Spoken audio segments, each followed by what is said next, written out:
Estimates suggest that your brain experiences thousands of thought transitions each day. One study using brain imaging put the number at around 6,000 unique thoughts daily. Now imagine if even a fraction of those thoughts got stuck in an endless loop of analysis and worry. This is what happens when we overthink. We take our mind's problem-solving mechanism and turn it against itself. But here's where it gets interesting. Overthinking isn't a modern problem. Buddhist monks have been addressing it for millennia, and even Shakespeare wrote about it. The difference is that we live in an age where our minds are constantly stimulated, where we have infinite information at our fingertips, and where we're expected to make decisions faster than ever before. We've created the perfect storm for overthinking. Imagine your mind as a snow globe. When you shake it, when you overthink, everything becomes cloudy and chaotic. You can't see clearly, you can't make good decisions, and you certainly can't find peace. But when you set it down and let it settle, everything becomes crystal clear. The question isn't how to stop the snow from falling, it's how to stop shaking the globe. The first thing we need to understand is that overthinking serves a purpose, or at least it thinks it does. Your mind believes that by analyzing every detail, by considering every possible outcome, by replaying every conversation, it's protecting you. It's trying to prevent future problems, avoid past mistakes, and control outcomes. But here's the irony. The more you try to control through thinking, the more out of control you feel. I remember reading about a study where researchers gave people a simple task. Don't think about a white bear.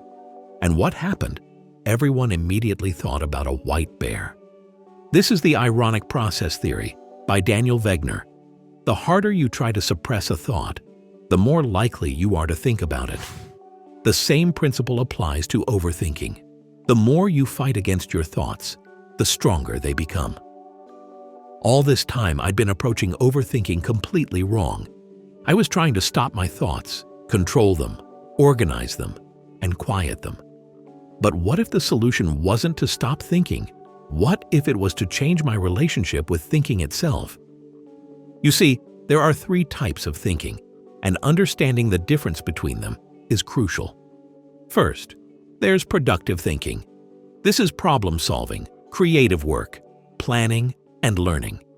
This type of thinking moves you forward and serves a purpose. Second, there's necessary thinking.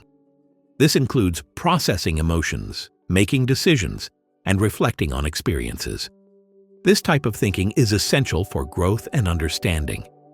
But then there's the third type, and this is where overthinking lives: repetitive thinking. This is when your mind gets stuck in loops, when you're worrying about things you can't control, or when you're replaying past events that can't be changed. This type of thinking doesn't serve you, it drains you. The breakthrough came when I learned to distinguish between these 3 types. It's like learning to sort your mail. You keep what's important, you act on what needs attention, and you throw away the junk. But here's the key: you don't judge yourself for receiving junk mail in the first place. Stephen Covey spoke about this in a different context, but his insight applies perfectly here. He explained that between something happening and how we respond to it, there's a brief pause. And within that pause is the power to choose how we act. It's in that choice that our personal growth and freedom are found. The same principle applies to thoughts.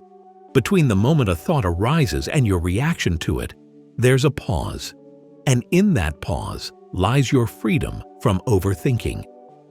I started practicing something I call thought observation. Instead of getting caught up in the content of my thoughts, I began observing the process of thinking itself. I noticed how thoughts arise, how they develop, how they fade away, and how they sometimes loop back. It was like watching clouds in the sky. Some are dark and stormy, some are light and fluffy, but they all pass by if you don't chase them. This practice revealed something profound. Most of our overthinking happens because we identify too strongly with our thoughts. We think we are our thoughts. So when we have anxious thoughts, we become anxious. When we have self-critical thoughts, we become self-critical. But you are not your thoughts. You are the observer of your thoughts. This isn't just philosophical nonsense. It's a practical truth that can set you free. Now comes the part you've been waiting for, the actual solution. But I need to warn you, it's so simple that your mind might resist it. The solution to overthinking isn't more thinking, it's presence. When you're fully present in the current moment, overthinking becomes impossible. You can't simultaneously be completely absorbed in the now and worried about the future or stuck in the past. For me, the anchor became my breath. Not because breathing is magical, but because it's always happening in the present moment. When I feel my mind starting to spiral, I simply focus on 3 deep breaths, not to stop the thoughts, but to ground myself in the now. Zen teacher Suzuki Roshi said, in essence, that you are complete just as you are, but there is always room to grow. The same applies to your thinking. Your mind is complete the way it is, but there is always room to grow. The goal isn't to achieve a thought-free state. It's to develop a healthy relationship with your thoughts. I want you to try something now. Think of overthinking as a radio playing in the background. When you get caught up in overthinking, it's like turning up the volume and focusing all your attention on the radio.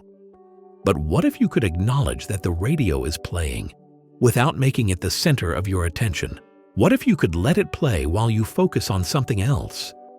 You acknowledge the overthinking without fighting it, without making it the star of the show.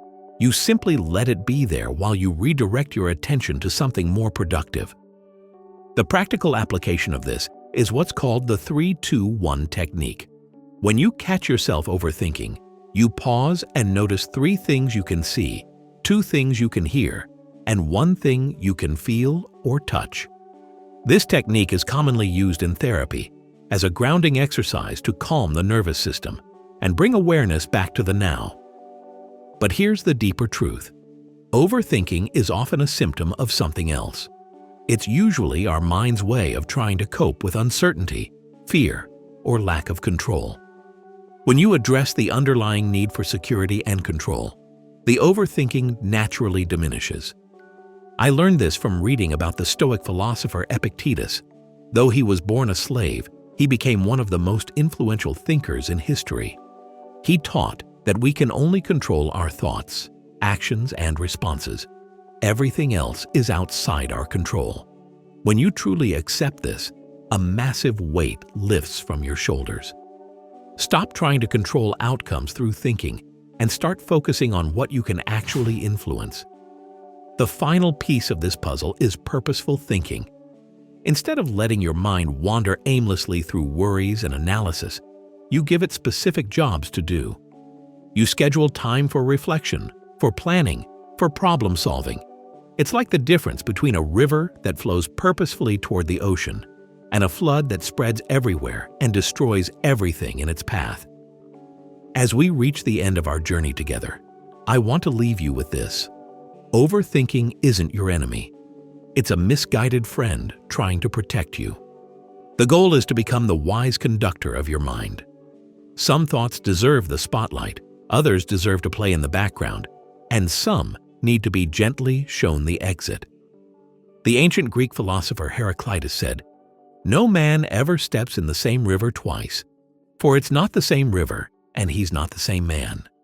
The same applies to your thoughts. They're always changing, always flowing, always temporary. The next time you find yourself caught in the web of overthinking, remember what we've discovered together. Take a breath. Observe your thoughts like clouds passing by. Return to the present moment, and remember that you are not your thoughts. You are the space in which thoughts arise and pass away. If this helped you find a little peace, consider liking it or sharing it with someone who might need it too. And if you'd like more content like this, feel free to subscribe. Thank you for your time.